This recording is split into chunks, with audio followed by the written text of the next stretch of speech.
Hey guys, welcome to another episode of Matter of Opinion. I'm Walls P, and today we got a familiar face who everybody know by now. Erica. And today we're going to be talking about the student who was sent back to the 9th grade out in Baltimore. So for those of you who don't know, a Baltimore student out of the school Augusta Fell Savage Institute of Visual Arts in West Baltimore, out of the 4 years that he was at the high school, he only passed 3 classes, failed 22 classes. Between his absences and his tardiness, he was absent and tardy 272 days out of those 4 years that he was in the school. He was ranked 62 out of 120 students in his class. So the question that we're going to have and we're going to debate right now is, who's responsible for this kid that was in school for 4 years, made it to his senior year, now is being put back to the 9th grade? With the information that we have right now present, who do you put the blame on? I put the blame on the child's parent. I feel like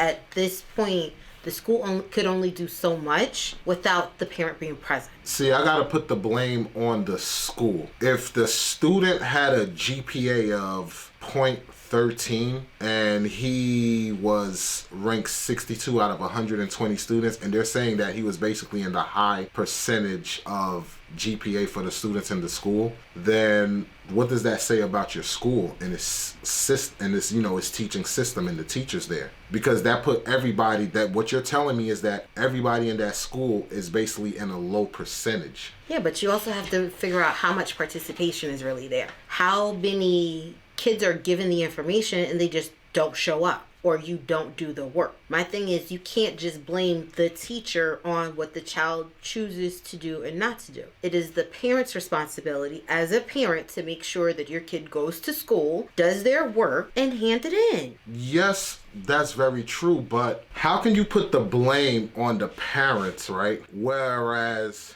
the school basically show a history of the students that are there are failing. The school, as when we did the research, the school rating is a 1 out of 10. She, as a parent, is claiming that she never had no notification from the school or anything like that. And on another thing I also look at is, if the student is having a failing grade in a class and you're moving them on to the next class. So for instance, if they're saying he failed algebra, he moved on to algebra 2. He fails that, then push him to algebra 3. It's like the responsibility of the school. How are you passing him on to the next stage and he didn't even pass stage 1? Okay, so now I get what you're saying there, but you have to look at it the opposite direction too. The school itself, you get 4 report cards a year. You get 4 progress reports a year, usually mid-semester, to tell you what the kid's progress is at that point. So if you noticed report card 1 goes, hey, your child failed 3 out of 6 classes, what are you doing? Did you go, hey, are you struggling?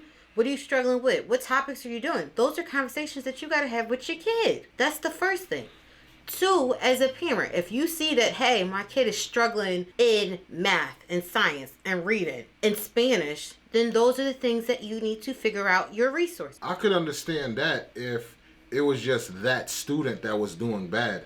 But clearly something is wrong with the teaching in this school. Because if you're telling me that he has a .3 GPA and he's at the top percentage of his school or of his graduating class or whatever, then what does that say about the other students? It can't, like, I could understand if it was just him that was having problems, but this is a trend that's basically going on with all the students in the school. So if that's a trend that's going on with all the students in the school, that has to be a school issue with what they're teaching. Okay, well, my thing is, think about it. Schools have set guidelines that they got to teach based off of their school district. Okay. So it's not like the school gets to pick, hey, I only want to teach adding and subtraction in math. No, they're going to have to teach the whole gamut, that the school district has set up. So at that point, it's like, okay, you have to look at the makeup of the school. You got to look at the participation of each kid in these classes. Because yes, if each kid in the class is struggling, then yeah, you start looking at the school curriculum. You start trying to figure out, how do we boost the kids in this class to get on an appropriate level for school? But something like that is not just on the school. It's also on the parents of these students. Because my thing is, if I give you a book to read and you don't read it, how are you going to come to school and pass the test? Because you can't tell me that, hey, this is the lesson plan that we got. This is what I need to teach you. And if your kid is sitting in school not paying attention or not showing up to school to begin with, how are you going to learn? It adds from day 1 to day 190 at the end of the school year. That's understandable. That's very understandable with that point. But if she's literally saying that I never got any kind of follow-up from the school, because the school is saying on one end, yes, we did these things, but she's turning around and saying, yo, I didn't get a follow-up on these things. You know, I didn't get this. I didn't get X, Y, Z. So if she don't get X, Y, Z, and she look at the end of the school year, whatever, he failed, but yet moved on to the next class or whatever, or, you know, in the next step up, it's like, okay, everything must be pretty much good, whatever. But you can't say that either, because think about it, as a parent, if you aren't getting letters, maybe the kid is old enough to intercept your mail. Yeah. Maybe the kid is old enough to intercept your phone calls. You don't know. So if the school is telling you, hey, we mailed letters, we made phone calls, we did home visits, well, you there? They're saying that now. But if she's looking at the report card of last year to this year, and it's saying 10th grade, and then the following year it's saying 11th grade, she's thinking, okay, I guess he's doing what he's supposed to do because he is graduating to the next grade. Okay, so going from one grade to another, but looking at the grades, you have to look at that as well. If it says you got an F, then that means you know a F is not a passing grade. Everybody knows if you get an F in class, guess what? You do not pass. Therefore, you do not go to the next grade. I get that 100%. That's how it's supposed to be. But if the school is passing the student to the next grade, especially if she's saying like I'm you know, working 3 jobs, yada yada, this, that, and the third. So yes, I understand parents are supposed to should be hands-on with their kids or whatever. But if she's looking and saying, yes, you was failing throughout the year, but somehow you made it to the next grade, then you must be all good. You must have got your stuff together. You done went to the next grade and you still ain't passing. So what happened when you went from 9th to 10th and you didn't pass? Then you went from 10th to the 11th and you didn't pass. Guess what? You didn't pass. So therefore, at the end of the day, you're going to be held accountable for your actions. If you did not go to class, you did not hand in your homework, you did not pass a test, what did you think was going to happen? But here's the thing though. How do because all the information is not out, whatever. How can you automatically just say that the student himself is not doing this and not doing that? Because it gotta be a trend. If all these students are failing, something gotta be wrong. You're saying the work isn't being done. There's no information that's saying that the work that the kid was doing wasn't being done, or was it being done. There's nothing that says that, no evidence that says that. But we do know all of these kids are failing in this school, and it's at a high percentage. So at what point is it the blame of the school who's not teaching the curriculums in a proper way for these kids to have a passing grade? But think about it though. Mm-hmm. If you are a parent and you are noticing that, hey, my kid is one of 62 that are struggling, mm-hmm. If the parent stepped up and said, hey, not just the one parent that's going, my kid is failing, but all 62 kids who are in that lower percentage of the school that's failing, mm-hmm. If they all stepped up and had a conversation, guess what? It would be known. Hey, the parents are having a problem with your teaching style. The parents are having a problem with the information that's being taught. The parents are having a problem with the grades not being tracked. Guess what? Once you start doing that, that means the school is being notified there is a problem. If I don't have a parent that is notifying me that there is a problem, how are you blaming the school? Because guess what? At the end of the day, the parent is the responsible party at this point. You know, if you're not notifying the school that, hey, my kid is having a problem with learning this stuff, guess what? They can't make accommodations for your child to be able to learn the stuff. See, I can't agree with that. The reason why I can't agree with that also is because, as it's reported, the minute now she sent him to another school, and the minute that he went to another school, he's doing better in that other school. So that tells me that that's that school's teaching problem. Which, and I don't believe it's that either. I feel like the kid is put on watch going, hey, you didn't do what you were supposed to do at the school that you were at to begin with. Guess what? I got to put you in another program. That means this is a new set of teachers. That means this is a new set of stuff that you have to do. I feel like because the kid made it aware, hey, I might have some problems with learning stuff, or I might need some help. Then when they went to the next school, there was a plan put in place. You as a parent are supposed to make sure your kid has the appropriate skill set, you know, to have that system in place going, hey, I know I need to come home and do my homework. I know once my homework is done, am I going to check it? And, those are things that you establish with your child early on. Look, I can understand about that, everything of that nature, to help a child get ahead and stuff like that. But if the teacher that's teaching whatever is just bad at teaching, you're not going to get it. Plain and simple. I could have a teacher teach me algebra, and that teacher doesn't teach me properly where I can understand, but now I go to this teacher over here, this guy over here breaks it down in a method that it's computing to me. Correct. So that's why I'm saying, how is it that soon as he left that school and went to another school, now everything, he's starting to excel and everything. I understand you're saying now you're on watch, and everything like that, but who's to say it's not the teaching methods from one school to the other? And that might be the case, but guess what? If you're not notifying the school that there is a problem with their teaching style, how are they going to know there is a problem? As a parent, that's your job. You are supposed to be an advocate for your child. So if you see that your child is struggling, you need to reach out to the school to find out what are the resources to get help for your child. That's it. Like, there's no ifs, ands, or buts about it. If my child is struggling in school, guess what? The first place that I'm going to is the school, because they are the ones that are with my child for 8 hours a day. So I need to know what is going on. Let me ask you something.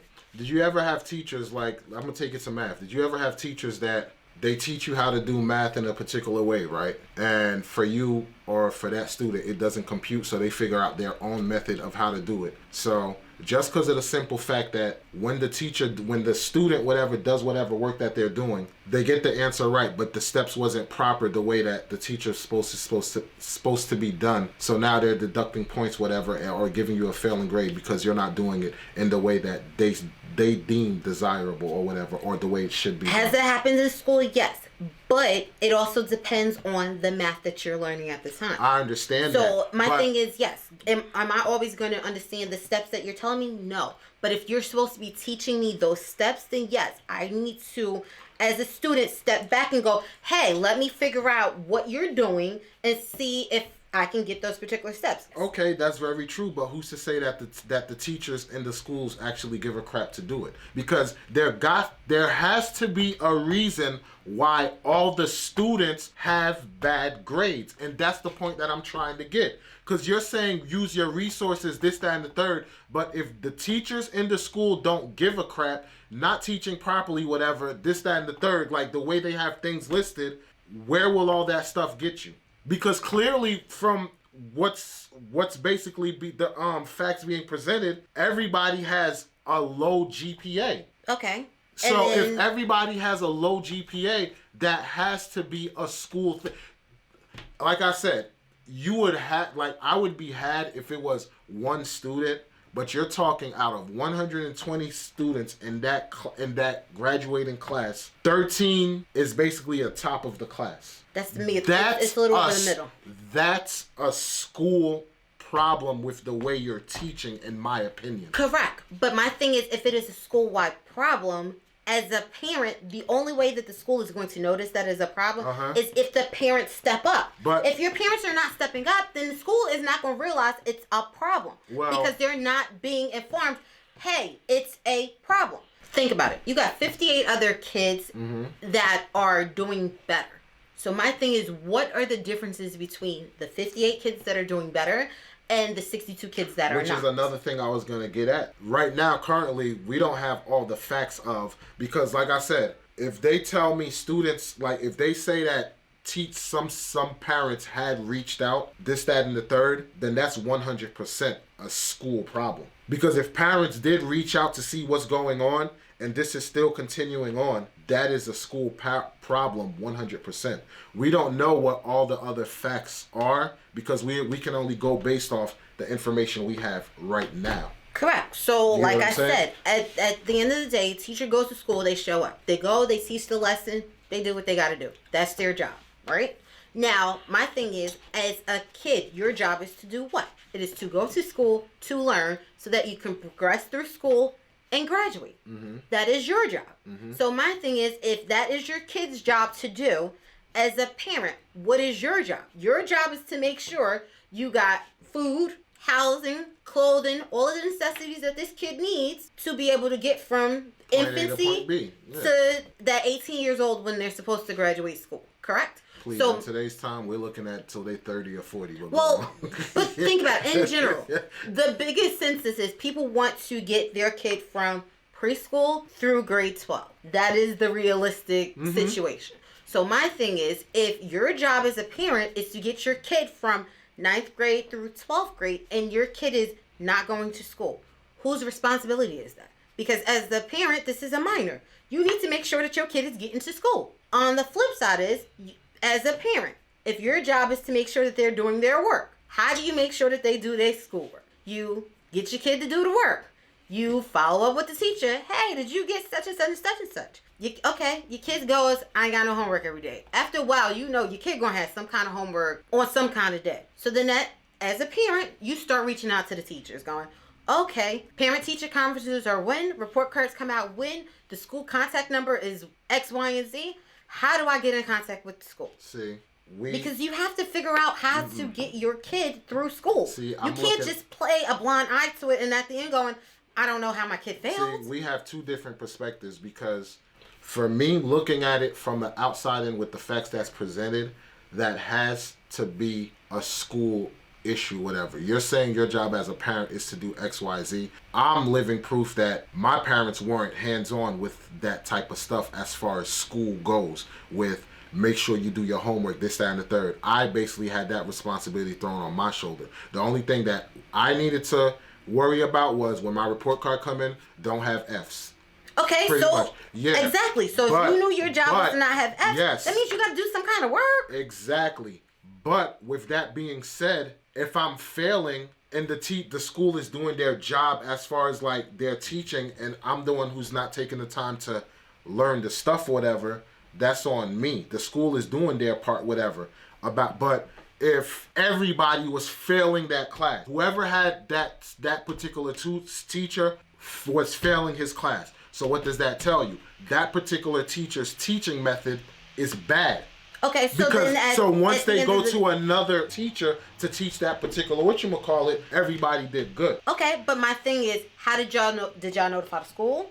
Did your parents step up and say something? Somebody would have had to say something if the teacher just failed everybody. Growing up, whatever, like, it wasn't no, hey, go tell the teacher, whatever. Everybody just looked at it as, yo, if you got that teacher, dog, you failing. Like, you failing the class or whatever. So, if you're talking a impoverished area with the school rating of 1, you mean to tell me it's not hard for people to follow trend and just be like, yo, the way that teacher teach, man, you failing that class. But you telling me for 22 classes, though? 22 different teachers? That is a problem. I understand.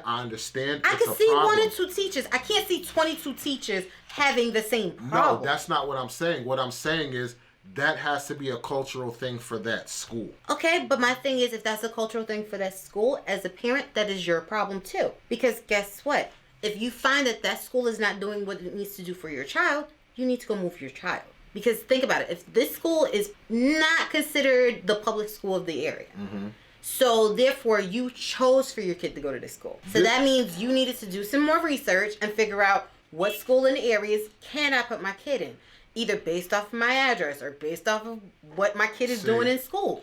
Because those are things that you as a parent need to do. You knew year 1 your kid was struggling in this school.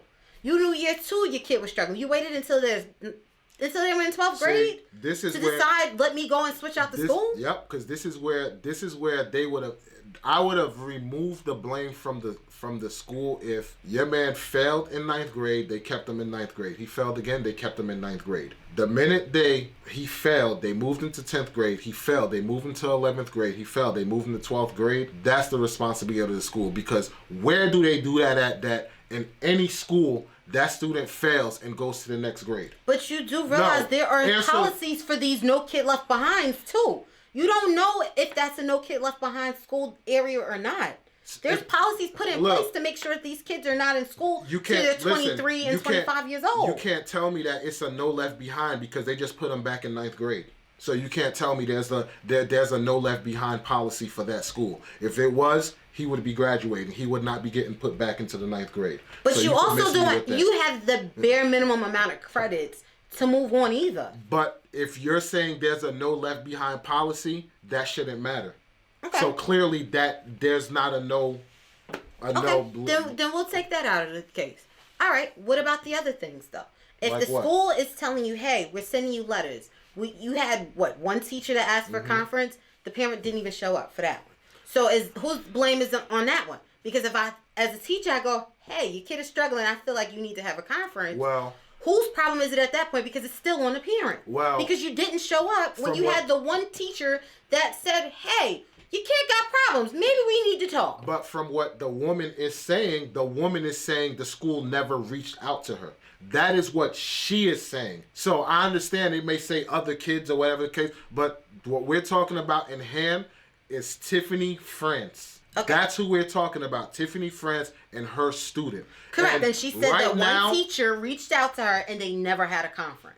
So my thing is, if she said they never spoke to her. No, she said one teacher. If you go back through the report, she said one teacher reached out and they never had the conference. My question is, why not? That's a good question. Are you telling me we didn't have a conference because of COVID? That's one thing. But if you're telling me we didn't have a conference because of what at this point? Because if you were notified the summer of 2020, which would have been in full swing of COVID at that point, you could have had a Zoom meeting at this point. I didn't even have to be in person. But here's you could have called me on the phone. But here's the thing. Even if it was a meeting that was supposed to be done in 2020, that still doesn't explain the other 3 years. You get what I'm saying? That there's still other 3 years that led up to 2020. Correct. So if the school did not do their diligence of reaching out to the parent, yada yada, that's on the school. And if she's saying that the school did not make an attempt to contact me, I never got this, I never got that. If that's what she's saying, that's on the school. And that's where we both differ. Because my thing is, yes, if the school gives you report cards, that's 4 years. Mm-hmm. If you get progress reports, that means that's 4 years. That means the school already sent you 8 letters to the house. Mm-hmm. So that was notification. Hey, your kid is failing or in subjects to fail in one. Your kid, at this point, the report card came in, has failed this particular course. So that means you got a whole running list of every single class that kid has not progressed in. But check this out, though. You got a whole list about the things that the kid did not progress in. So I'm looking at it a standpoint of a woman that says she has 3 jobs and she's busy, whatever.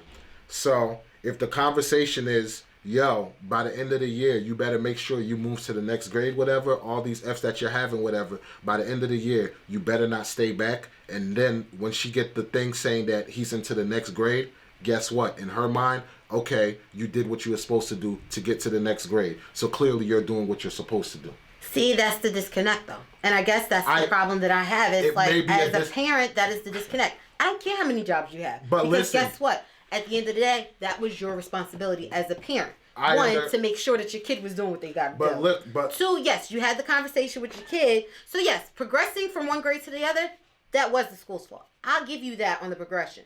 But I also feel like as a parent, you should have stepped in and said, hey, how are they... This is questionable. How are they progressing? But I see what the grades look like.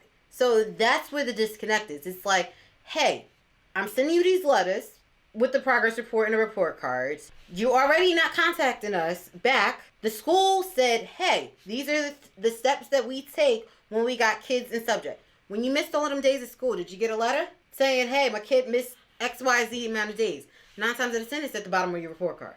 So when you saw the report card, it was like, hey, my kid out of 190 days a year for each school year missed 272. When are you going to put 2 and 2 together that, hey, your kid was out of school or late more than the school itself? Let me ask you this. If you're at a job and your job pay you extra hours, whatever, and you're wondering where these extra hours came from, do you go to HR and be like, hey, where these extra hours come from? I have. And I'm going to tell you why. So you've done that. I've done that. And I'm going to tell you why. Okay. The reason for that is I've had to pay a job back because they messed up payroll.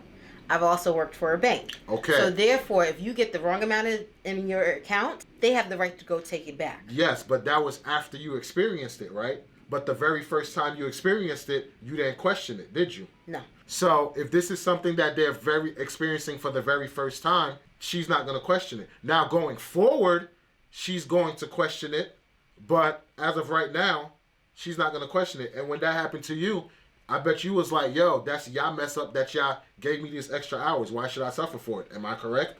I did, but they also explained to me, hey, company rule, there was an issue with payroll. Therefore, you either have to pay it back in one lump That's sum, understandable. or you gotta pay it back That's in understandable that it is a company rule, so you have to pay it back. But there's no company rule situation in this situation that we're talking about. There's no. But technically, it is though, and I'm the reason listening. is you're in school, so there are steps in place if your kid gets sick and it has to miss school because they're sick. That's not That's not what I'm talking about. But that's what I'm saying though. You have to treat the situation like any other situation with school. Okay. Your kid has to pass a certain amount of classes to get a high school diploma. So therefore, if your kid does not pass a certain amount of classes to get your high school diploma, you do not receive that diploma. No, I understand. Correct? I understand that 100%. But what I'm saying is, they still at least made them go to the next grade. There was nothing in place. I don't see nothing in place that said that what they did was wrong. Do you? I'm not saying that what they did is wrong or right, but what I'm saying is, as a parent, I don't understand the disconnect. I don't understand the disconnect. And the problem that reason I don't understand the disconnect is, one, you get the grades. Two, you get the progress reports. Yes, you claim the school didn't reach out to you and they claiming something completely different. So my thing is, if the school claims you need to tell me what steps happened. How many people did you send to the house? On what days did you send these people to the house? What phone calls did you do? On what telephone number? Because think about it. Schools have records. So my thing is, has the person's telephone number changed? Are you updating the records to the school every time you move? Are you updating the school records every time your telephone number changes? Because these are things that schools are starting to have problems with. Parents are not updating the child's records. So therefore, if they're trying to get in contact with you, they may not have the most accurate information. That's very understandable. But you said something earlier. You said kids are known for intercepting XYZ. So I hate to go hypothetically speaking, but if the kid was intercepting these things, like progress reports and report cards, stuff like that, at the end of the day, if the school did not promote him to the next grade, all of this would have been avoided. Correct. Like I said, I can't explain why they promoted this kid. I don't understand why they didn't do an intervention to begin with, going, hey, your kid failed the first two classes or the first seven classes. Even if I don't understand. But even if you didn't speak to the parents, the minute you failed the kid and he was back in the 9th grade, that was gonna ring the parent. The parent at that point, the parent is coming looking for you to find out why did you matter. The parent would come to the school trying to find out why you stayed back, or the parent is gonna get on that kid like, you failed, you stayed back. Correct. What's going on? Like you know I what said, I'm saying? I can't justify. Like, I don't know why it took them 3 years to get to the point to hold the kid back. That I don't know. Yes, did the school eventually do it? They did. But you are also 3 years later. Yes. So on that aspect, I will blame the school for not holding that kid back a lot sooner. But then on the flip side, it's like, as a parent, you also gotta be held responsible for your child. You do. But like I said, I'm not putting no blame on the parents. Why not? Your kid missed school. No. Like, you can't not blame the parents. Sorry. I'm saying the words. I'm saying the words poorly. I'm not exempting the parents. That's what I meant to say. I know the parents definitely play a role, but the school to me is the main culprit. Because you advanced a kid that was not supposed to advance. And with that being said, that's going to throw anybody for a head turn like, wait a minute, he was failing whatever, but he's on the next grade. You know what? If it ain't broke, don't fix it. It's sad that there are some parents that are like that, but there are parents that are like that. Especially when we're talking impoverished areas. I get it, but see, that's the problem that I have with schools in impoverished areas. I feel like they do a disservice to the kids of that area. I feel like you need to hold the kids accountable like any other area. If your school district is a 1, I feel like you either need to step up as a school and figure out how to get your school rating up, or I feel like the state needs to step in and figure out how do we bridge some of these gaps between a school with a school district rating of 1 and maybe a school that has an 8 or a 9 school district. I agree with you 100%. But the only way they're going to be able to do that is if people were notifying them that there is a problem. I understand. If you're not telling me there's a problem, how do they know what problems to fix? And that's So that means parents need to start going to school board meetings. That means parents need to start reaching out, to the school itself, going, hey, there's a problem with the school. What's the next step? Who do I need to call to get it notified? The only way a school is going to change is if the parents step up. The teachers ain't going to do nothing because all they're doing is going to go get their paycheck. Of course, I understand that. And I'm not saying that's it, but you have a handful of teachers in some low school districts that go above and beyond. But there are far few in between at this point. And there will always be that disconnect if the people of that area don't stand up for the schools of their area that they're sending their kids to. Because one of two things is going to happen. Either that school is going to close, and that means you're going to have to send your kid out of the area to go to school, or you're going to have to start paying for school either by sending them to parochial school, or maybe sending them to charter because charter started popping up, or sending them to Muslim school, or whatever other schools is in that area that's doing better than school that's part of your township. I get it 100%, and I agree with you.